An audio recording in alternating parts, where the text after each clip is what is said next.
स्वागत है एक बार फिर से परमेश्वर की प्रेजेंस में। आमीन। बैठ जाओ अपने शरीर में,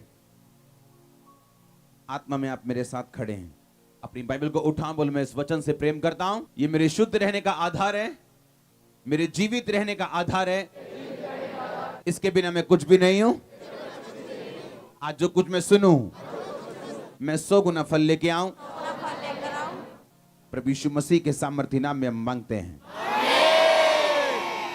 तारीफ करो जोर से। लूका 10 उसकी 30 आयत में पढ़ूंगा।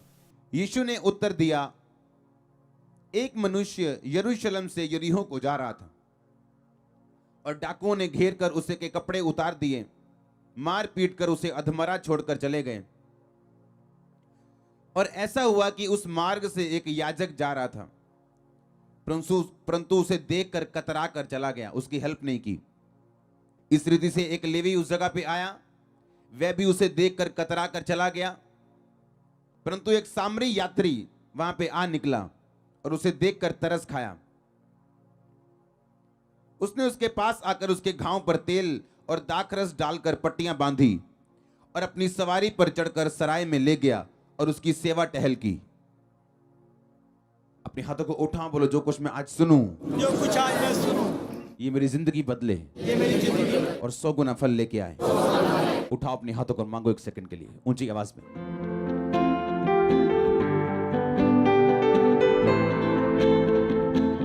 आमीन। आपकी लाइफ इस बात पे निर्भर करती है कि आज जो आपके पास है आप उसे कैसे हैंडल करते हो। आपकी जिंदगी इस बात पे निर्भर करती है कि आज आपके पास जो है आप उसे कैसे हैंडल करते हो। आपकी प्रॉब्लम ये नहीं कि आपके पास ब्लेसिंग नहीं, या आपके पास बेबी नहीं, या आपके पास हेल्थ नहीं।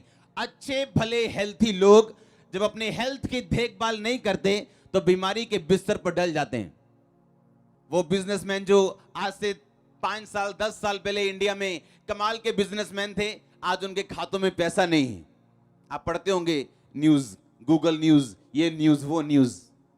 हाँ, क्योंकि जो कोई चीज आप अच्छी तरह से हैंडल नहीं करोगे, आपकी लाइफ को वो छोड़ के चली जाती है। वो पैसा हो, वो सेहत हो, वो ब्लेसिंग हो। इसलिए प्रभु यीशु मसीह ने उस 38 साल के रोगी को बोला था, फिर से पाप नहीं करना, ऐसा ना हो कि ये ब्लेसिंग जो आई है तुम्हारी लाइफ से वापस चली जाए। तो आज अगर आपको अपनी लाइफ हैंडल करनी आ गई with the word of God के बीच से, तो कॉन्ग्रेचुलेशन, क्योंकि आपकी गवाही बहुत श्योर है और आप जल्दी गवाही के साथ वापिस आ रहे। अगर आमीन आपके पड़ोसी से ऊंचा और खतरनाक है तो प्रॉब्लम ये नहीं आपका लेवल क्या है, प्रॉब्लम ये नहीं आप कहां बैठे हैं या कहां खड़े हैं, प्रॉब्लम ये है आप उसे हैंडल किस तरह से करते हैं। आमीन। दो तरह की जिंदगी हम जीते हैं, पहली जो आत्मिक है, दूसरी जो दुनियावी और दिमागी, और जिसे हम क्या बोलते हैं, पंजाबी में बोलते हैं ना, फूकी चाड़ के चने दे चाड़ते बिठा देना, एक वो वाली लाइफ जीते हैं। ये यात्री बाइबल कहती है, एक बंदा यीशु मसीह ने कहा यरूशलेम से यरीहो को जा रहा था। यीशु मसीह एक स्टोरी नहीं सुना रहे हैं, असली कहानी बता रहे हैं। आप जब यरूशलेम का मतलब समझते हैं, उस शहर का मतलब समझते हैं, तो आपको शांति समझ आएगी इब्रानी भाषा में। और अगर आप यरीहो का मतलब समझें इब्रानी भाषा में, तो यरीहो का मतलब है प्लेस ऑफ प्रिसेप्शन, एक ऐसी जगह जो आपने आपके दिमाग ने क्रिएट कर ली पर असल में है नहीं। जिस तरह से उस उड़ाऊ पुत्र ने अपने दिमाग में जगह क्रिएट कर ली थी कि पता नहीं जब मैं अपने बाप से यहां से निकलूंगा, पता नहीं पूरी दुनिया मेरा इंतजार कर रही होगी बाहें बिछा के, पता नहीं मैं कितना करोड़पति अरबपति हो जाऊंगा और यहां रह के मेरी उन्नति नहीं हो रही। प्लेस ऑफ प्रिसेप्शन, आपके दिमाग में जो शैतान एक प्लेस बना देते हैं, पर वो असली नहीं होता और ना ही पवित्र आत्मा की ओर से होते हैं। जिस तरह हव्वा के दिमाग में शैतान ने बना दिया था कि देख वो फल खाने में कितना मनोहर, कितना मीठा, देखने में कितना मनोहर है, और बाइबल कहती जैसा हवा ने देखा उसे वैसा लगने लगा। ये था प्लेस ऑफ प्रिसेप्शन, यरीहो। और जब भी आप यरूशलेम ऊंचे प्लेस से यरीहो जो नीचे है आप जाएंगे, तो आप रास्ते में लुटेंगे ही लुटेंगे और शैतान आप पे अटैक करेगा ही करेगा, क्योंकि यरूशलेम ऊंचे है, यरीहो नीचे है। जब आपकी आत्मिक जिंदगी ऊंचे से निचाई में जाएगी। नीचे तब आती है आपकी आत्मिक जिंदगी जब आप दुनियावी किसी भूल में जी रहे हो, कि प्रभु ने आपको एक आत्मिक जिंदगी दी है और प्रभु ने आपके दिमाग में डाला है, दिल में डाला है कि नहीं, तूने ये जगह छोड़ के नहीं जाना है, जलंधर छोड़ के नहीं जाना। या अगर आप बॉम्बे सुन रहे हैं, वहां किसी जीवित चर्च जाते हैं कि अभी 2-3 साल, 5 साल, 10-20 साल या नहीं जाना है, लेकिन आपको एक प्लेस ऑफ प्रिसेप्शन दिखा रहा है शैतान, एक ऐसा स्थान दिखा रहा है जहां आपको लगता है कि बड़ी ब्लेसिंग है, लेकिन मुझे संगति से दूर होना पड़ेगा। हाँ, मुझे कभी कभी शराब पीनी पड़ेगी। हाँ, मुझे अपनी कंपनी में बिजी होना पड़ेगा। और वहां शैतान आपकी लाइफ पे अटैक करते हैं, क्योंकि जब आपकी जिंदगी ऊंचाई से निचाई में जाएगी तो डाकू आपको घेरेंगे, शैतान आपको घेरेगा, क्योंकि बाइबल कहती है वो मारने के लिए, घात करने के लिए और नष्ट करने के लिए पैदा हुआ। क्योंकि उसका नया जन्म हुआ जब उसने परमेश्वर को तुच्छ समझा, इविल से, दुष्ट से जन्म हुआ उसका। हालेलुया। तो आप अपनी लाइफ को हैंडल कैसे करते हो? आज आपकी लाइफ में क्या प्रॉब्लम है? कोई प्रॉब्लम नहीं, ये मुश्किल नहीं है, या कितनी ब्लेसिंग है ये बड़ी बात नहीं है, पर आप उसे हैंडल किस तरह से करते हो ये बड़ी बात है। ये फ्यूचर आपका बनाएगा ये चीज। यरूशलेम से यरीहो क्यों जा रहा है तू? यरूशलेम ऊंचा स्थान है, यरीहो नीचा स्थान है। तू ऊंचे स्थान से निचले स्थान में क्यों जाएगा? और फिर अटैक होगा। याद करो आपकी प्रेयर लाइफ कितनी थी? 2 घंटे, 3 घंटे, आज उससे ज्यादा या कम है?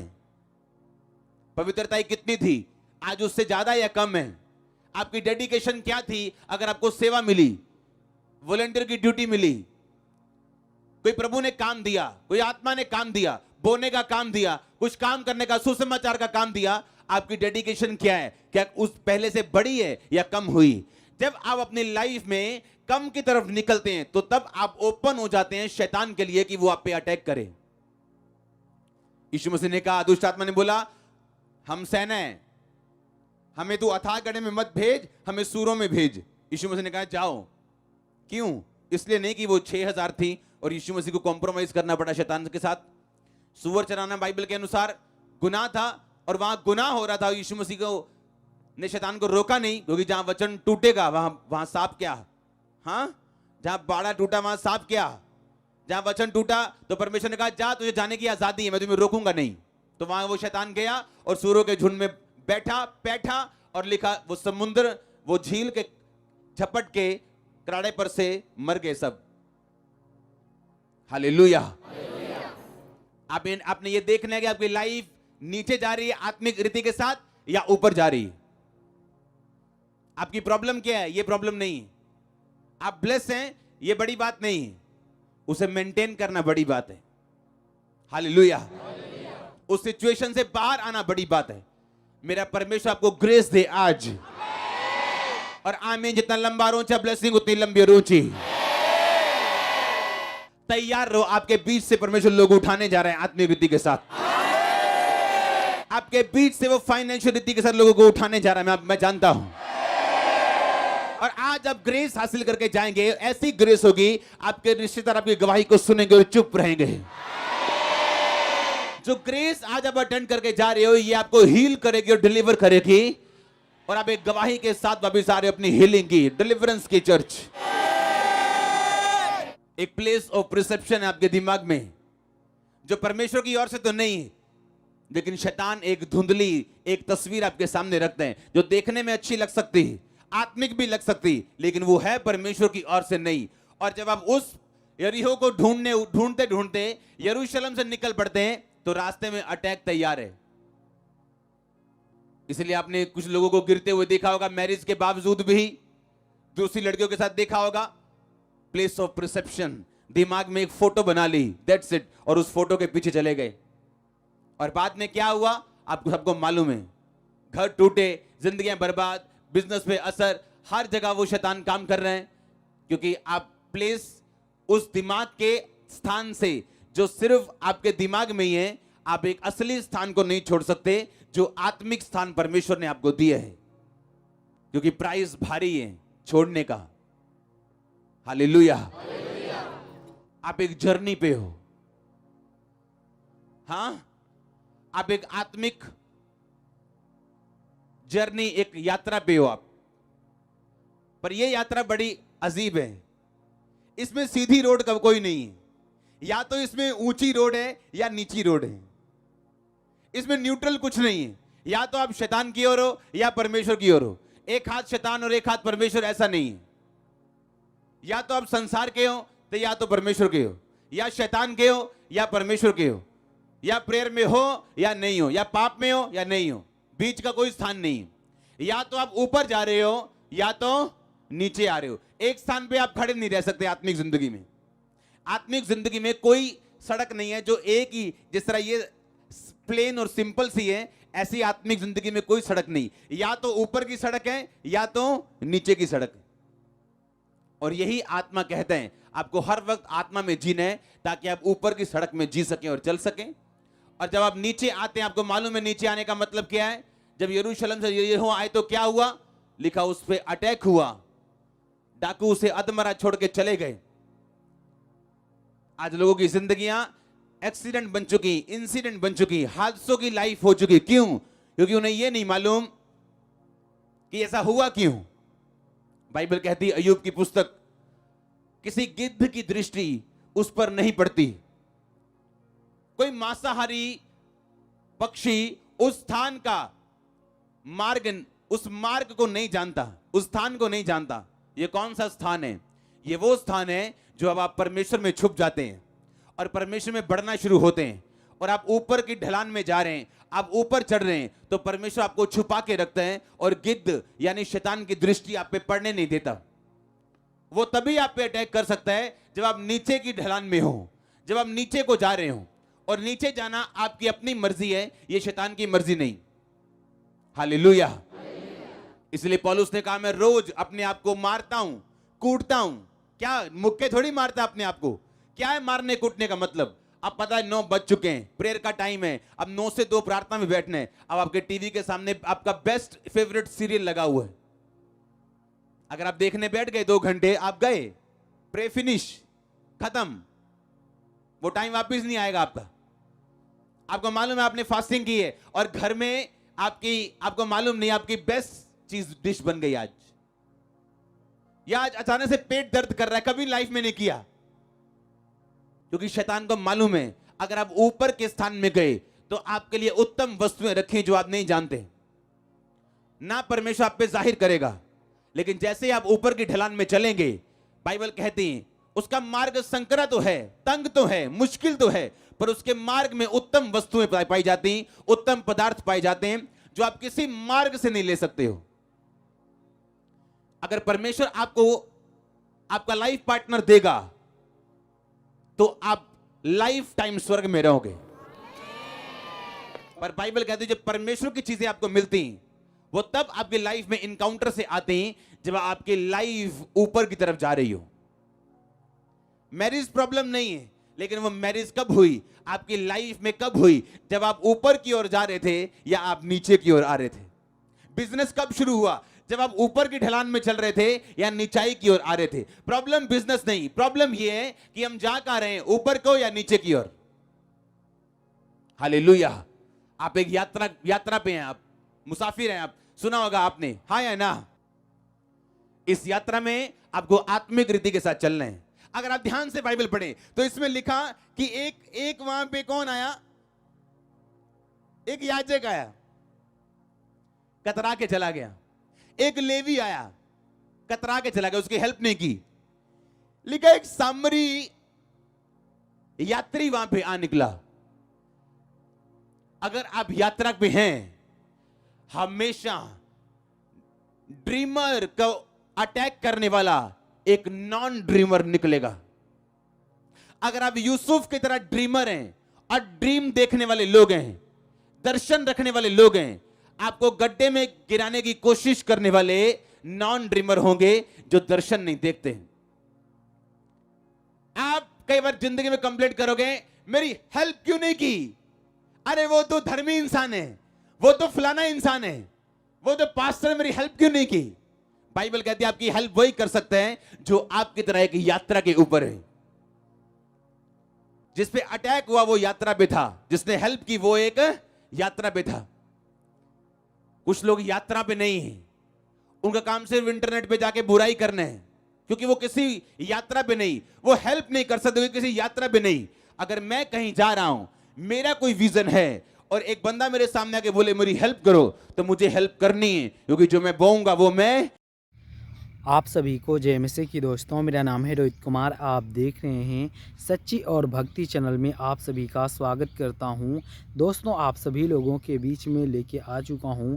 दोस्तों, आपने वीडियो के पहले देखा होगा अंकुर नरूला जी की प्रार्थनाएं, जो कि दोस्तों हमारे जीवन के लिए बहुत ही इम्पोर्टेंट है, हमारे जीवन के लिए बहुत ही विशेष है, क्योंकि दोस्तों वो एक प्रोफेट हैं, वो एक प्रभु के दास हैं, और दोस्तों वो हमारे जीवन को एक नया मार्ग और एक नया जीवन और एक नया हमें रास्ता दिखाते हैं। इसलिए मेरे प्रियो, प्रभु का वचन कहता है कि आप लोगों को विश्वास रखना और प्रभु के वचन के तहत चलना बहुत ज़रूरी है।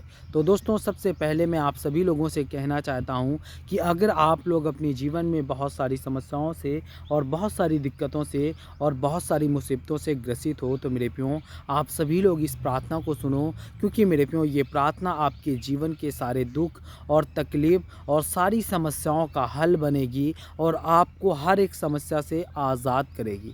तो जितने मेरे मसीह भाई बहन हैं दोस्तों, मैं आप सभी लोगों को कुछ ऐसे वचन पढ़ने जा रहा हूं। तो चलिए दोस्तों, सबसे पहले वचन की ओर चलते हैं। यहाँ पे लिखा हुआ है, परमेश्वर का वचन कहता है, फिलिपियों की पुस्तक अध्याय 4 से 13 में लिखा हुआ है। यहाँ पे परमेश्वर का वचन कहता है, तुम परमेश्वर के साथ सब कुछ कर सकते हो, यानी कि तुम परमेश्वर के साथ प्रार्थना कर सकते हो, विश्वास कर सकते हो और बहुत सारी समस्याओं से आज़ाद हो सकते हो। और यहाँ पे प्रभु का वचन कहता है, पढ़ते हैं, कुरिन्थियों की पुस्तक अध्याय 1 से 3 और 4 में लिखा हुआ है। यहाँ पे पढ़ते हैं, हमारे परमेश्वर ने हमें कभी अकेला नहीं छोड़ा और वह हमारे हर दुख में हमारे साथ रहता है। और परमेश्वर का वचन कहता है, यह सिखाता है कि भगवान हमारे साथ है और हमें हर एक संकट में उभरने के लिए वो हमें संवानता और सहारा देता है, हमको हर एक चीज़ से आज़ाद करता है, हमारे जीवन के सारे दुख और तकलीफ़ों को बांधता है और हमको आज़ाद करता है। इसीलिए मेरे प्रियो, प्रभु का वचन यहाँ पे कहता है सभी मसीह भाई बहनों के लिए, परमेश्वर कहता है कि आप लोग अपने जीवन में प्रार्थना से हम मानसिक और आत्मिक शांति प्राप्त कर सकते हैं, और जो हमारी समस्याओं को सामना करने की ताकत देता है। यहाँ पे प्रभु का वचन कहता है, जितने मेरे मसीह भाई बहन हैं सभी लोगों से प्रभु का वचन कहता है कि जब आप अपने जीवन में प्रार्थना से हम मानसिक और आत्मिक शांति प्राप्त कर सकते हैं, सारी समस्याओं से आज़ाद हो सकते हैं। और परमेश्वर का वचन यहाँ पे कहता है कि जो हमारी समस्याओं को सामना करने की ताकत देता है और हमको हर एक चीज़ से आज़ाद कर देता है। और यहाँ पे पढ़ते हैं दोस्तों, कुछ ऐसे वचन लिखे हुए हैं जो प्रभु का वचन हमें इस बात को स्पष्ट रूप से कहता है। यहाँ पे पढ़ते हैं, लिखा हुआ है कुरिन्थियों की पुस्तक अध्याय 5 से 17 में लिखा हुआ है। यहाँ पे पढ़ते हैं, इसलिए यदि कोई मसीह में हो तो वह नई सृष्टि है और पुरानी बातें जानती रहे, और देखो सब कुछ नया हो गया है। और बताता है कि चर्च जाने का मतलब सिर्फ धार्मिक रूप से उपस्थित होना नहीं, बल्कि जीवन में ईश्वर के साथ सच्चा परिवर्तन लाना चाहिए। तो जितने मेरे मसीह भाई बहन हैं, आप सभी लोगों से कहना चाहता हूं कि आप लोग विश्वास रखना सीखो और प्रभु के वचन की ओर चलना सीखो। प्रभु आपको हर एक बंधन से, हर एक दिक्कत से, हर एक प्रॉब्लम से आज़ाद करेगा। और यहाँ पे परमेश्वर का वचन कहता है, इसलिए यदि कोई मसीह में है तो वह नई सृष्टि है और पुराने बातें जानती रही, देखो सब कुछ नया हो गया है। और वह बताता है कि चर्च जाने का मतलब सिर्फ धार्मिक रूप से उपस्थिति होना नहीं, बल्कि जीवन में ईश्वर के साथ सच्चा परिवर्तन लाना बहुत ज़रूरी है। प्रभु इसीलिए कहता है कि आप लोगों को विश्वास करना और अपने मन को सच्चा परिवर्तन करना बहुत ज़रूरी है। तो जितने मेरे मसीह भाई बहन हैं, आप सभी लोगों से कहना चाहता हूँ, God bless you all of you, आमीन। नेक्स्ट वीडियो मिलता हूँ दोस्तों।